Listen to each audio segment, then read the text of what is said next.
Okay, hello everyone. Welcome to Prime Health RN's monthly wellness webinar.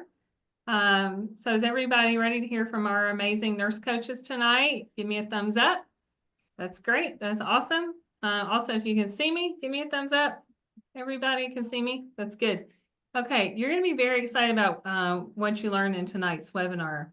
So to get started, we have to give you a disclaimer. So everything we're going to discuss tonight is wellness related, but we are not providers and we do not give medical or therapeutic advice. Also, any results that our nurse coaches discuss tonight may not be typical, and individual results can vary depending on your coaching. The second thing I want to talk about is the fact that we are not selling anything tonight. We are all professional health coaches who have a background in nursing, and we will let you know how to get in touch with us at the end of this presentation. But for now, I want you to get ready because over the next 60 minutes, we're going to be covering a lot of information, and it's going to feel like it is going so fast because what you're going to learn is going to change your life. So who is ready to hear from our first expert, Marilyn McMillan? Marilyn is here to talk about conquering codependency. Marilyn, just a little bit of background. She has a bachelor's degree in nursing and she's a board certified nurse coach. She has decades of nursing experience and she has worked with many people in this area. So Marilyn, why don't you tell us a little bit about yourself? Hi, everybody. I'm glad, welcome to the webinar. I'm glad you came and I'm glad you're here to listen to some of the things that we have to share with you. So I am an RN, a nurse coach, and I also have had, I grit my teeth when I say this, but about 46 years of experience in nursing. So, and in very, very different types of nursing and different venues. And I have enjoyed every bit of it. But now in my sort of, I will say, mature years is what the way I like to put it. I am looking at nurse coaching and having an opportunity to work with people on a one-to-one and group coaching basis to help them meet their health and wellness goals. So I guess I go right on and talk to you about codependency. It's something that I was born with. So I will tell you I'll let you know this right away, that I was born and brought up as a codependent extraordinaire. I am extremely familiar, painfully familiar with the behaviors and how they show up. So I want to start off with a question that you can ask yourself and just get you thinking. You don't have to necessarily answer it or put it in the chat or share it if you don't want to, but I just want you to think about the question, and it will start bringing to mind some things that you might recognize, and I would bet that you will recognize in your own behavior, and at least as behavior as far as relationships go. Have you ever felt, here's the question, have you ever felt like you're constantly putting someone else's needs before your own, struggling to set boundaries, or feeling emotionally drained by a loved one's problems? If that answer is yes, you're definitely in the right place. And I bet that most of you did hear or will hear some things as we go on and talk about codependency and how it shows up, some things that you recognize.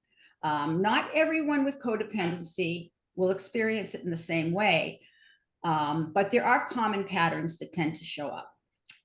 Before we begin, I just want to acknowledge how hard it can be, though, to recognize these patterns in ourselves.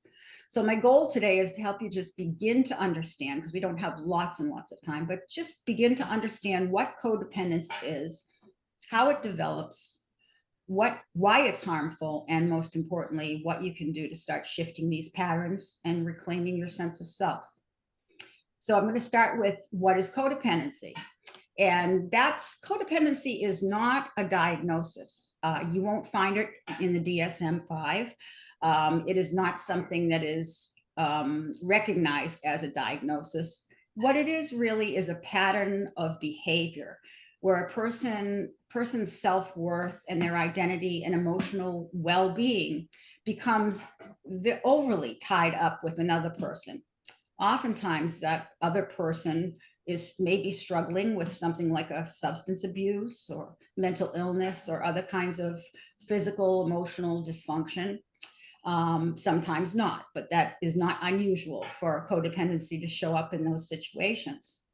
And instead of offering healthy support, a codependent person often takes on the caretaker role, feeling responsible for the other person's happiness and success. And sometimes, believe it or not, they even feel responsible for the person's problems. I've seen this not only in my own family, but I've seen it in friends, and I've seen it in patients. I've seen it in other families. And knowing a little bit about family systems, you can understand how it can become a very, very difficult thing to, you learn it, but very difficult thing to unlearn. So I want to tell you a little bit about some codependent examples in action. Okay, I'm going to give some examples. One example of codependency might be a wife who's been covering up for her husband's alcohol problems in order to protect him from the consequences. Another one could be a parent constantly constantly rescuing an adult child from financial or legal trouble. Another situation could be a person feeling intense guilt when they set boundaries, or fearing rejection or abandonment when they do that. And lastly, an example is a spouse dealing with a depressed partner does not feel that they can take some time away for a weekend or going away with friends because they would feel bad about having a good time, because their spouse would not be having a good time. So when someone describes themselves as a people pleaser, most times they're revealing that they are struggling with codependency, even though they might not be familiar with the concept. So that's why I use, when I start working with people, I do use a codependency quiz to try to start to help them recognize the behavior patterns and maybe see that some of their behavior might also show that sort of unhealthy codependency tendency. Up until that time, sometimes people don't know. It's not unusual for a person not to know that they're codependent. Codependency, the term kind of first started back many, many decades ago with Alcoholics Anonymous. And again, then from there, Al-Anon began, and it was all about the term codependency, that basically was that it was the substance abuse and the dysfunction was affecting everybody in the family. So codependency the pattern is the same way. It can affect everybody within the whole family. So I have a question for you, one more reflective question I'd like to ask you, and that's, have you ever felt responsible for fixing or managing someone else's problems? Again, you don't have to say yes or no or share with us, but I want you to think about it and just contemplate or try to remember whether you've ever felt that way. My goal in asking some of these questions and getting you to reflect is to kind of understand how this type of behavior and pattern is pretty common, and a lot of us have had experience with it. Does that mean that you are codependent? Maybe, maybe not. So it depends on a host of other things and also other behaviors that go along with it before you can really say that someone is codependent. But regardless, all of those behaviors in codependency can be very harmful and damaging. So I'll tell you a little bit about where codependency stems from. Codependency stems from early life experiences, or it can. Many people develop codependency. They grew up in homes, maybe with addiction, neglect, or emotional dysfunction. As children, they've learned the role. They might have learned their role was to keep peace, take care of others, or suppress their own needs to avoid conflict.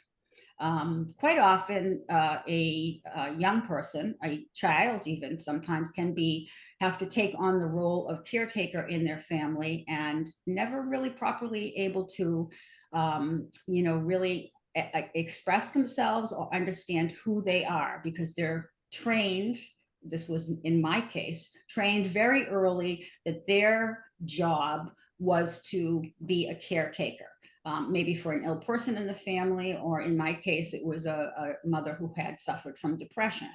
And it's not necessarily because you were neglected. You don't have to have had neglectful parents or been abused, but you were put in positions perhaps where it was not reasonable to be expected to do that at a young age. So those are all things that codependency can stem from.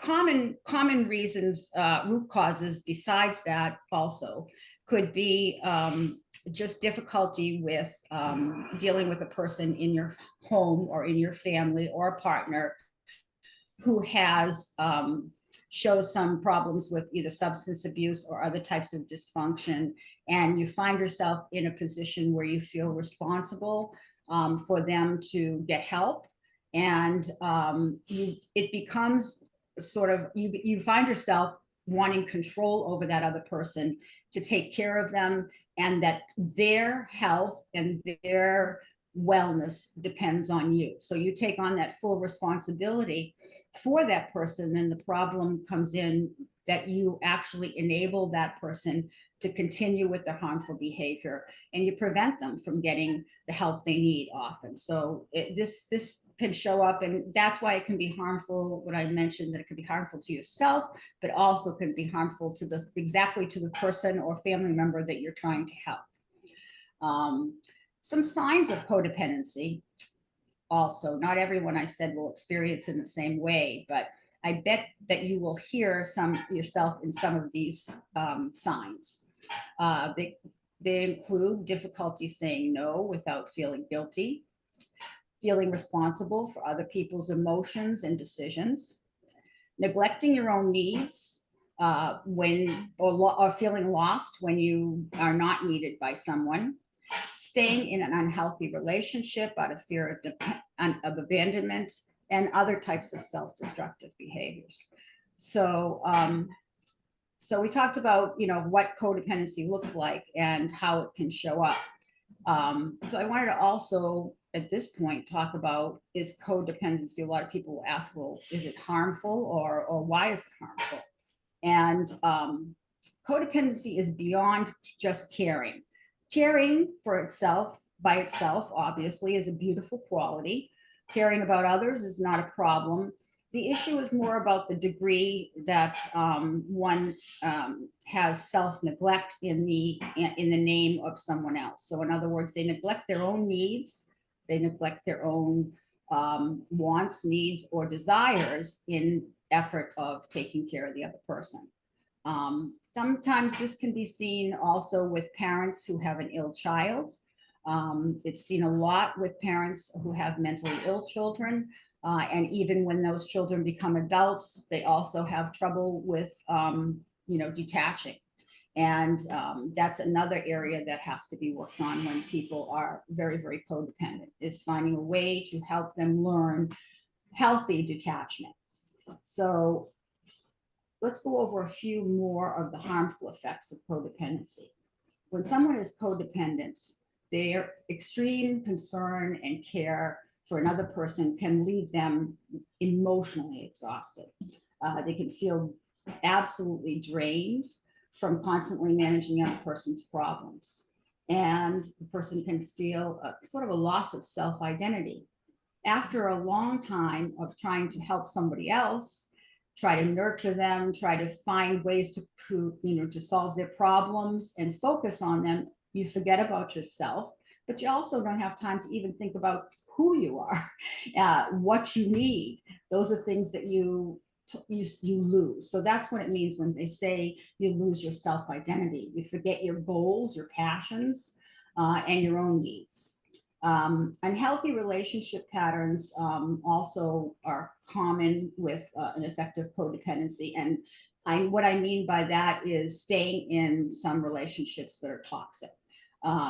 Many times we judge people, and this is a big mistake, to judge people because they stay in a relationship that another person or others view as being toxic.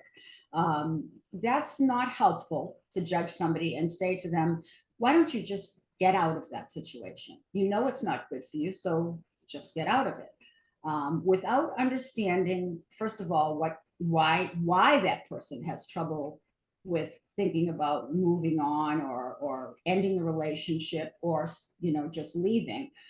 There's a lot more to it for the codependent person. It can be very scary and very, very overwhelming for a codependent person, regardless of the situation, and even if they have a sense that they're not unhappy, to just pick up and leave. So in those cases, people need a lot more help and a lot more support, but it's got to be really more empathetic, kind support, with an acknowledgement that that person has had these behaviors for a long time and that they'll need some help on figuring out how to overcome them and establish healthier relationships. Yeah, So isn't this just really eye-opening information, guys? I really appreciate what Marilyn is sharing. Marilyn, why don't you just briefly share with us how coaching helps not only the people who may be in codependency, but the people who are around the codependent person. How does coaching help them understand the situation and move past it? I think the one thing that it really, really does, coaching will help people. First of all, it makes people aware of what the problem is and where it comes from, because most people don't, first of all, they don't recognize the behaviors, and often they don't understand it. If there are other people in the family and other people, friends, family, often they will feel left out, feel abandoned themselves, because the focus is on that family member who has the dysfunction, who has the problem. So not only does the person who's codependent lose their identity, but the rest of the family does as well. So it does affect the whole family as a system. And with family systems, it's really important that they are interdependent on one another, particularly when there's young children still in the household and there's that kind of severe disruption in the family. So that's what I would say is most important with addressing codependency, but also getting coaching help, because you need somebody to help you, guide you, first of understanding and become aware, and then understanding what the behavior is, what it looks like, and then start to formulate a path and guide you through a path of overcoming the behavior. Behaviors, I should say. It's more than one behavior. And it's not easy. It's a very, very difficult process. It's complex. And not every person who is codependent, like I said, shows up with the same kinds of behavior patterns. But understanding who they are, understanding why, and helping them understand where these behaviors and ways of relationships, the way they deal with relationships has occurred, and looking a little bit back into a little bit self discovery into what happened, why it happened, and then they can start to address what to do to change it. That's just great. So it sounds really great. It sounds like these people, when they get coaching, it really does help them move past some of these behaviors. And that's what we're here for. We're here to help people. So that was great. That was amazing. So now for our next speaker is Natalie Sophia. Natalie holds a master's degree in nursing and is also a board certified nurse coach. Natalie is here to talk about mastering menopause. So Natalie, why don't you tell us a little bit about yourself? Sure. Hi, I'm Natalie. I'm so happy to be here, Amanda. Thank you so much for having me. And Marilyn, that was a great talk. I learned a ton on codependency, so thank you for that. I'm actually here tonight to talk about how you can master menopause when you work with a holistic nurse coach. And so I happen to specialize in helping women who are struggling with perimenopausal and menopausal symptoms, help them find holistic and evidence-based solutions for their struggles. And let's face it, I mean, a lot of women are blindsided in midlife. They don't see these symptoms coming. They don't quite understand that these symptoms can show up as young as 35 years old and into 40. And sometimes it just It takes them by surprise. They don't understand what's happening. They feel foreign in their own bodies, and it's very unnerving. And so, but we weren't taught this. We weren't taught to expect the symptoms of perimenopause and menopause to start as early as they do, or as early as they can. I know even with my nursing background, I spent the last 10 years personally trying to find symptoms to my own perimenopausal symptoms. I saw many specialists. I had my blood drawn too many times and my hormones tested and were given supplements that just didn't work.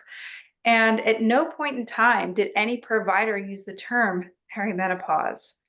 At no point in time did anybody take me aside and say, you know what, in midlife at your age, what you're experiencing is normal. It's normal for you to experience these menopausal changes. No one did that.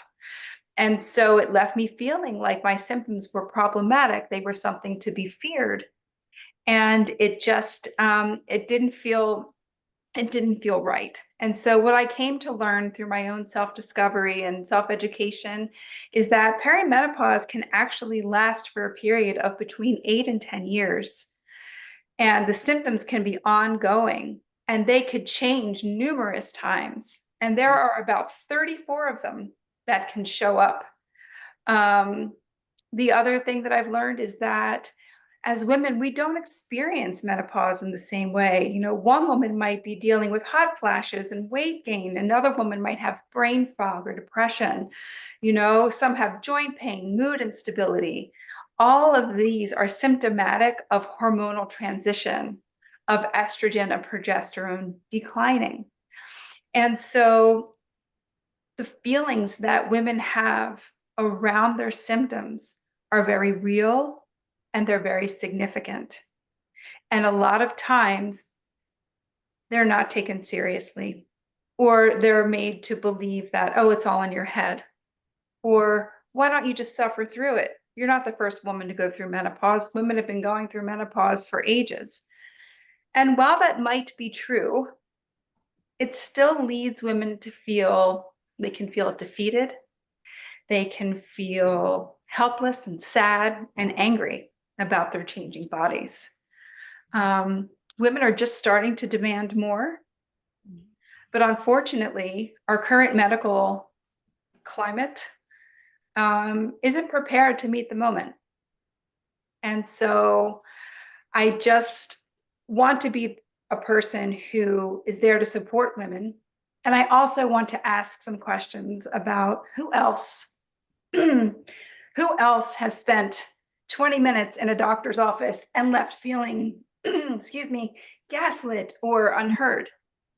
Who else has wasted time on a DIY approach, turning to social media or to Google to find answers to your perimenopausal or menopausal symptoms? Who else has been swayed into purchasing supplements or other things, believing that they would work, being promised the world, only to have them end up not working out? Who else has had anxiety because you can't find the right support? Who else has suffered from low self-esteem because you feel like you can't change your reality or you're stuck in your body? So if this has been your experience, it's time to learn how holistic nurse coaching can help you master menopause. Okay? This is where partnering with someone like me can mean the difference between feeling stuck or becoming empowered. And so when we work together, you can expect 50-minute sessions, not 20-minute sessions. Okay? You're not rushed, and you will get the time and space to be heard, to be seen, and to be understood. You can expect to eliminate the DIY approach and really wasted time on self-research and education. You will instead be offered precise guidance and individualized support. You can expect to receive an evidence-based approach to lifestyle and supplementation, which means not spending money on things that don't work or aren't good for you. Okay. And you can expect to receive peace of mind and accepting a new identity in midlife. And you might think, gosh, that all sounds great. How are we going to do that? What's the plan? Right? And so I do have a plan. I actually have a 5-step process that I work through with each client. And I find that keeping it simplistic is the way to go. And so step one in the 5-step process is asking my clients to provide me with some recent lab work and a questionnaire on past medical history and ongoing issues that are happening currently. This helps give me a good idea sort of what the health journey has been, and just sort of what's happening in the present. Okay, so that kind of gives me a background on what's what. In step two, I ask you to list out your top most troublesome perimenopausal and menopausal symptoms. What's really what's really getting you? What is really hard? Is it weight gain? Is it brain fog? Is it mood changes? I want to know it all, right? So you give me your list of things, and then we kind of gives me a better understanding of where you might be hormonally as well. So if you say to me, Natalie, I'm struggling with anxiety. Oh my gosh, I'm so irritable. I'm not sleeping well. That might clue me in to say, you know what, you're probably low in progesterone, or if you come and you say, I'm having all these hot flashes and night sweats and things like that, that's going to cue me in to think, okay, maybe you're a little bit low in estrogen, right? It gives me sort of a picture. So, that is step two. Okay. And then step three, we are delving into everything that's holistic about you. We're looking at your stress. We're looking at sleep. We're looking at nutrition. We're looking at movement, and we're looking at mindset. Right. And so this opportunity for me to look at you as a whole person gives me an extra place to springboard when we start talking about how we can help to manage some of the menopausal symptoms that you're having. Okay. Step 4 is all you. We are figuring out what's important to you and what you want to work on first. So if you tell me, I'm really frustrated by the weight gain, I really want to focus on the weight gain and why in midlife I'm going through this and what can we do about it. I always like to meet people where they are, not where I want them to be. So if weight gain is where you want to start, that's where we're going to start. Okay. And then step 5 of the process is about in and around setting SMART goals. And so we come together, we sit, we talk about the area of focus, and then we back into what it could look like for you to set goals so that you can start achieving your health goals. Okay. And so that's kind of the process. I mean, this is really where the magic happens. And I feel like I want to just focus in on that a little bit, because a lot of women don't know or understand the connection between how their lifestyle can actually impact the severity of their symptoms, and that how great it can be when you make little lifestyle tweaks, how it can impact just how you feel overall. And so to give you a clearer picture of how this all plays out in real life, I wanted to provide you with a scenario of an actual client that I'm working with. She's a 51-year-old female, and she's been suffering with hot flashes and night sweats. And she has seen providers and she's been given supplements and nothing is working. But numerous times of the day, she's peeling off layers of clothing because she's been so hot, she's fanning herself, but only minutes later, grabbing a sweater or a blanket, and because now she's cold and she's like trying to recover from the hot flash. So she came to me, she was skeptical. She says, well, I don't know how you're going to help me. I don't know how what you're going to do to help me. And so I asked her to give me a chance, and I used the 5-step process. And as I'm looking at her holistically, I'm starting to realize that, my goodness, her caffeine intake could likely be a culprit for the number of hot flashes and the severity of hot flashes that she's having. And so I gently broached the subject. I said, how do you feel about decreasing your caffeine intake? Absolutely not. I'm not going to do that. I can't give up my coffee. You can't make me. Okay, no problem, you know. So this is where, when I talk about meeting the client where they are, this is what I mean. I'm not just going to say, oh, well, if you can't give up your coffee, then that's it. You know, you're going to just have to deal with the hot flashes. This is where I meet them where they are. So the approach was, we started with, well, how do you feel about half decaf, half calf? How do you feel about starting to wean the caffeine out of your coffee? Keep your coffee, but lessen the caffeine. So she was skeptical, but she said she would try it. We met the next week. She says, oh my gosh, this is improving. They're not totally gone, but it's definitely better. But I need help with sleep. Right. So then I said, well, are you drinking caffeine in the afternoon? She said, yes. So then we talked about making that maybe a decaffeinated drink in the afternoon.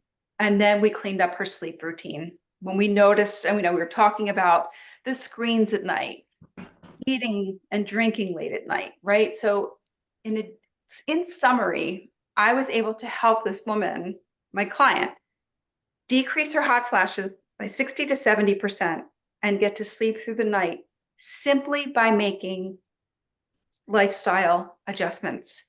That's huge. She didn't have to buy a supplement. She didn't have to stand on her head and sing at the same time. It literally, it was so, and she was open to it. And I know it wasn't easy for her, but she ended up being able to see that with these little adjustments, she was able to make big changes in the way she was feeling. And she said, you know, I didn't believe that it was possible, but I wanted to try. So she now knows that she is self-empowered and she has the ability to take control over her own symptoms. And that's huge. You know, and if I'm honest, I wish that I had someone like me when I was going through everything myself for the last 10 years, someone to say, I've got you. It's okay. We can walk through this together. And ultimately, this is what I'm hoping that my coaching will bring to women out there who are looking for perimenopausal and menopausal relief. And so I really am hoping to connect with anyone who is wanting to connect with me and learn more about how I can help them. And so I'm just appreciative to be able to speak tonight and to be here with Marilyn and to be here with Amanda.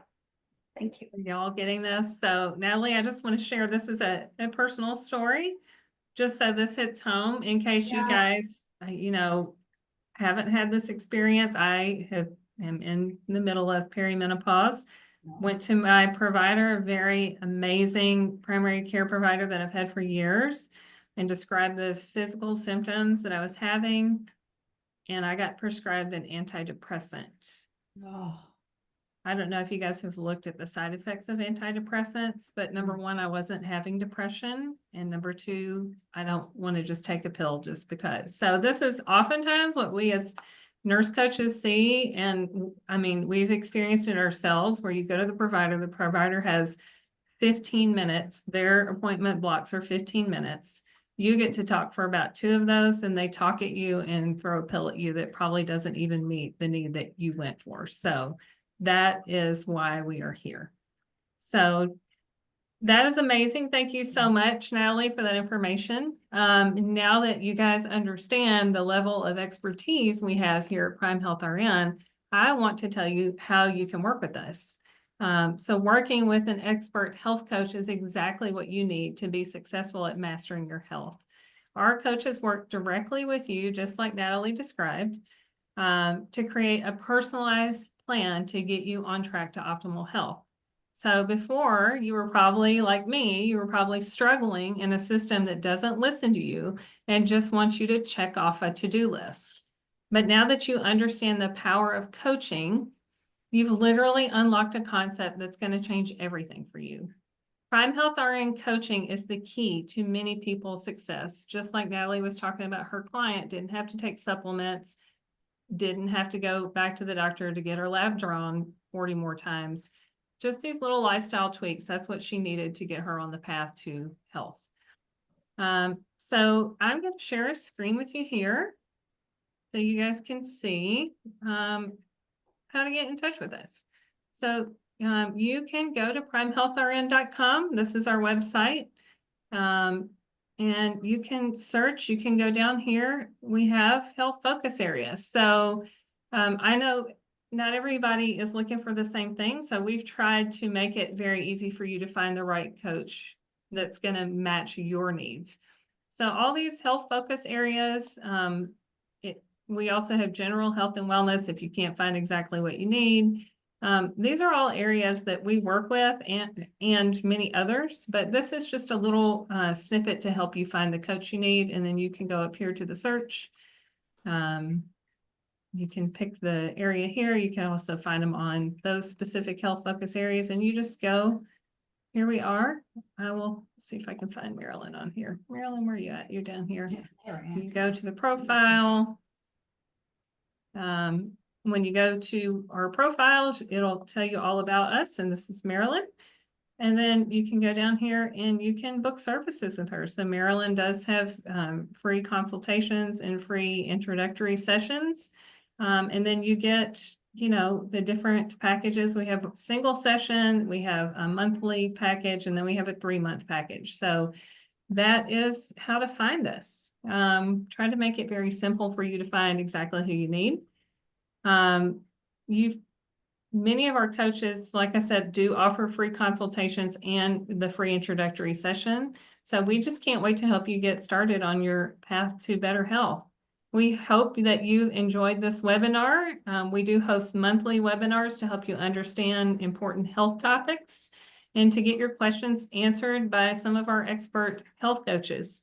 Our next webinar is going to be April 19th. I will get that information out to you guys. Feel free to reach out to us. In the meantime, it's primehealthrn@gmail.com. With any questions, you can also go on the website and contact us there. And you guys have a great night. Marilyn, Natalie, thank you so much. Thank you. Have a good Thank you, night. Amanda. Thank you.